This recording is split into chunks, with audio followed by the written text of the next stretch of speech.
guys, today we're going to be solving quadratic inequalities by graphing. So the key word here is that we're dealing with inequalities, so we're no longer having equal signs, but we're having greater than, less than or equal to, greater than or equal to symbols. So we're going to start by just graphing the quadratic. So I'm given a quadratic here in standard form, so I'm going to find my vertex to start by using x equals negative b over 2a. To get the x value, or the axis of symmetry. And here that becomes negative 3 over 2 times 1, or negative 3 halves. So that tells me I have the x value there. It's going to be over here in between, and that's okay. Then we're going to find what the y value is at that value. So it's going to be negative 3 halves squared plus 3 times negative 3 halves, and then minus 4. From there, we're going to solve it, and this becomes 9/4 plus negative 9 halves minus 4. Here, I'm going to rewrite this and make it have a common denominator. So I'm going to multiply this by 2 and that by 2, so I can combine them a little bit nicer. 9/4 plus negative 18/4 minus 4. So this gives me negative 9/4 minus 4, which I'm also going to have the common denominator by multiplying the numerator and denominator by 4. So that becomes 16 over 4, and that is equal to negative 25/4. And negative 25/4 as a mixed number is going to give us 8 and 1/4. So we make a table. Our vertex is going to be negative 3 halves that.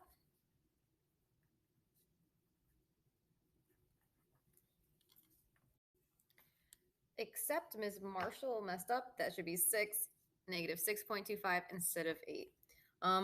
So let's just keep rolling. I am going to get some other values. So let's go to negative 2, negative 3, negative 1, 0. So the cool thing about having 0 here, that's our y-intercept. So our y-intercept is always the c value.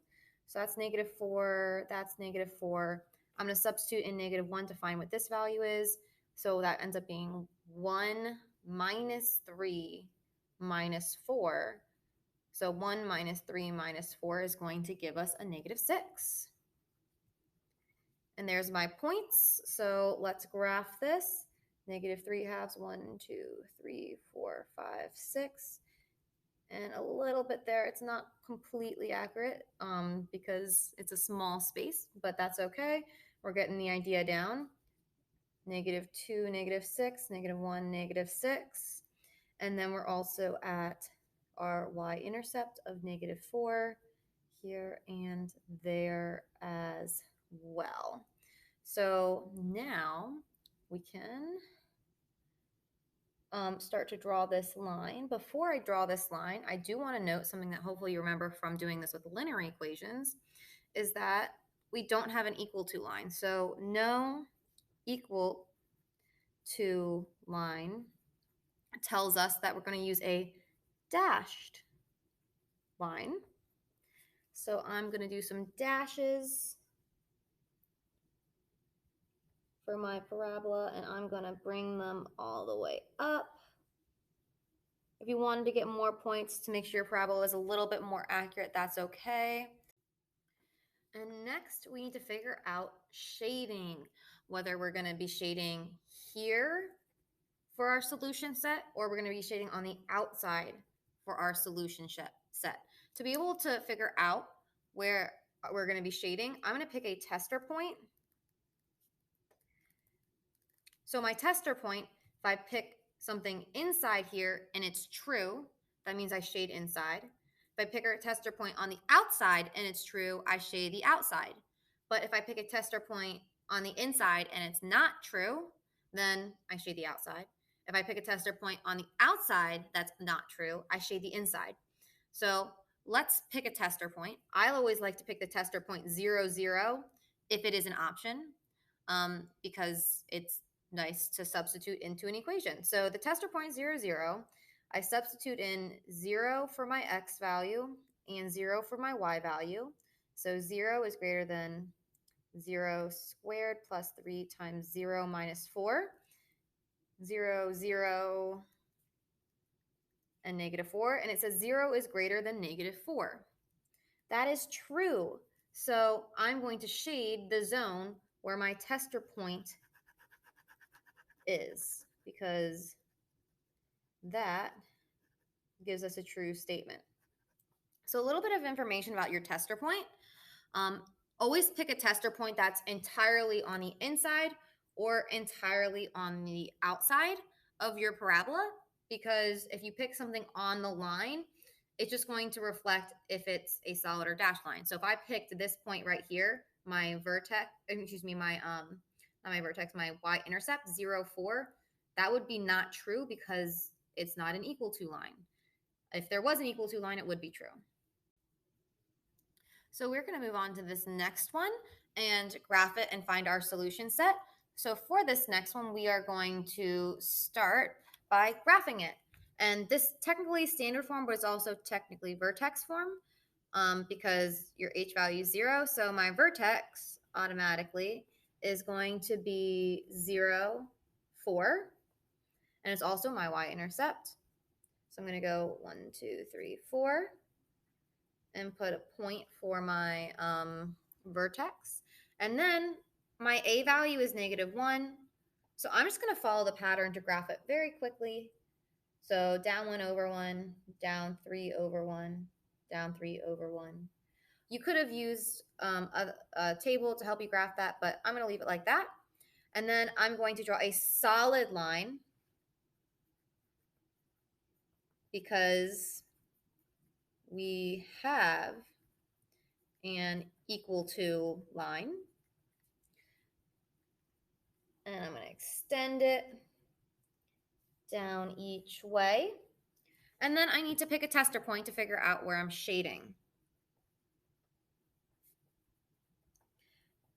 0, 0 is still a good option because it's completely contained on one side or the other side of the line. So 0, 0, it becomes 0 is less than or equal to negative 0 squared plus 4, or 0 is less than or equal to 4, which is true. So since that is true, I shade where 0, 0 is, and since it's on this side, I shade again on the inside of my graph. And while this did happen for these two examples, it's not always going to happen where you shade on the inside, so to say, of your parabola. So I just kind of want to go through and run through your steps to graphing a quadratic inequality. So step 1 is graph it.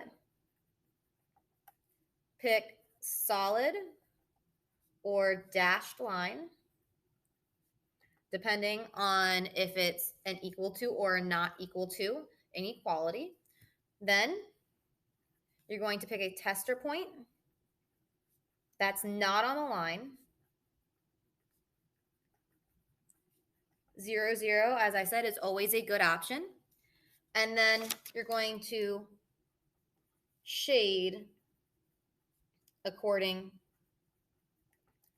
to your tester point. So there's some steps to kind of help you guys out. So I have 3 problems here, not on that back, but here. They are on the back of your sheet if you print double-sided. And I would like you guys to try these on your own. So I'm going to go over them once you guys try them. This is going to really have you guys review your different graphing, because you've got intercept form. This is technically standard or vertex. You can kind of think about it in both ways.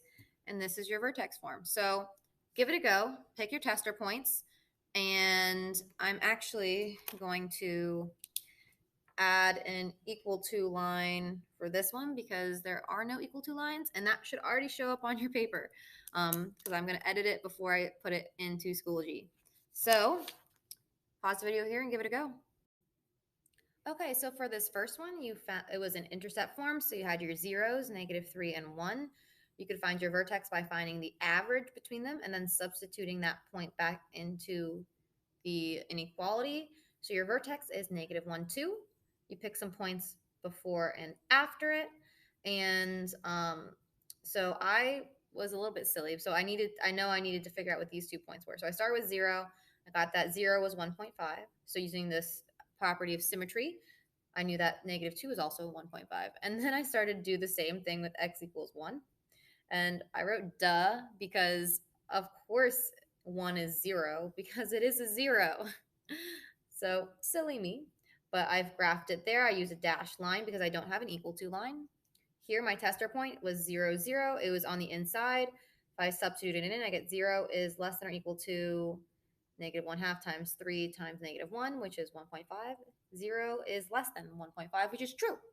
So yet another one where I shade on the inside of the parabola. For the next one, there's a few things I did with this one just to kind of show you. Well, you can get your vertex because your h value is 0, so it's 0, -9 for your vertex. Your a value is 1. I also wanted to show you that you can also get the zeros from this pretty quickly because it is a difference of squares. So this tells you that you've got 3 and -3 as your zeros. So I ended up doing a few extra points to kind of put it together. And since our a value is 1, when I put my vertex, I just went up 1 over 1, up 3 over 1, and then I added the 0 points that I put in there. There's a solid line because I have the equal to line. My tester point was 0, 0 yet again because it's a solid tester point when it's not on the line. And I got 0 is greater than or equal to 0 minus 9. 0 is greater than -9, which is true. Whew, you're going to find that throughout today is me picking 0, 0 as a tester point. It ended up being true every single time. That's poor example choosing, Miss Marshall. And here you end up shading on the inside. For this last one, I got my vertex from vertex 4. My a value was 3. So I put my vertex down, -2, 9. And then I counted up 1, 2, 3 over 1. And then I kind of did this in my head. I counted up and found what my y-intercept was and put the other point. You might need to write that down, or you can continue with the pattern. I do want to mention that we could not do that up here. We could not do the over. Technically, you can do over 1/2, but it gets really complicated because you can't keep counting it out. So I don't suggest you do the count out. I suggest you use the point for when you have a fractional a value that is less than 1. And then I picked a tester point. My 0, 0 is just on the outside of my parabola. And it ended up being true. So I shaded on the outside this time because that's where my tester point was. Let's just kind of entertain ourselves a little bit and say if we picked the tester point -2, 0, which is right there. And I substituted it in, I would get 0 is less than or equal to 3 times -2 plus 2 squared minus 9. This ends up being 0 because it's this -2 plus 2 times 3. It's still 0. 0 is less than -9. That's not true, which is why we don't shade on the inside. So that kind of gives you that other scenario that Miss Marshall didn't cover by choosing poor examples. Otherwise, that's all we have for today. If you have any questions, make sure you ask them and enjoy yourselves. Bye-bye.